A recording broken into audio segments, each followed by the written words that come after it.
जोङो समाजाव स्टुडेन्ट हिसाबै आं मा लुबैयो जे प्रत्येकटा इस्युखौ जोंनि स्टुडेन्टफ्रा मोजाङै खाथिनिफ्राय नायनानै आरो सत साहस लाखिनानै आवाज थिखोनांगोन।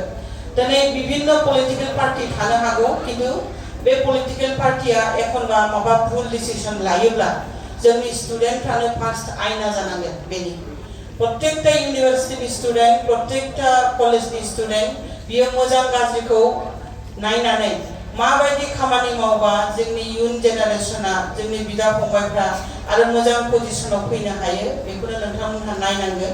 आरो नोंसोर साफा साफा जिहेतु रेसपन्सिबल एडाल्ट जाबाय, दिनै 18 इयार्स एबभ जाजोब्बाय इउनिभार्सिटियाव फरायनायफ्रा, दा ओंखायनो नोंसोरबो सासे सासे सजाग नागरिक आरो जोंनि देशनि बा जोंनि बिटिसिनि नोंसोरबो दायित्व लानांगौ दं, नोंस्रा अनेक रेसपन्सिबिलिटि दं। दा नोंगौ कलेज लाइफआ मानसिनि केयारफ्रि लाइफ जायो आरो बेनिफ्राय साबसिन मालाबाबो लाइफ मोननो हाया, बेखौ आं गाव एक्सपिरियेन्स मोनदों जिबनाव स्टुडेन्ट लाइफनिफ्राय आरो नोंसोरो मालाबाबो बेस्ट लाइफ मोननाय नङा।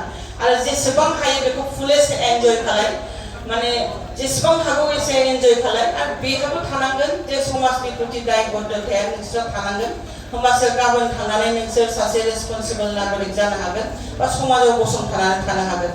ओंखायनो नोंथांमोननि सायाव बिराद आसा दं, भरोसा दं। दिनैहाय नोंथांमोनहा साफा साफा स्टुडेन्ट जानो हागौ, किन्तु गाबोन बिटिसिआ किन्तु नोंसोरनि आखायावसो। रावबो मानसिया अमर नङा, सब समाय हाग्रामा महिलायाबो थानाय नङा, सब समाय आंबो थानाय नङा। गाबोन किन्तु बिटिसिखौ नोंसोर सामलायनांगोन।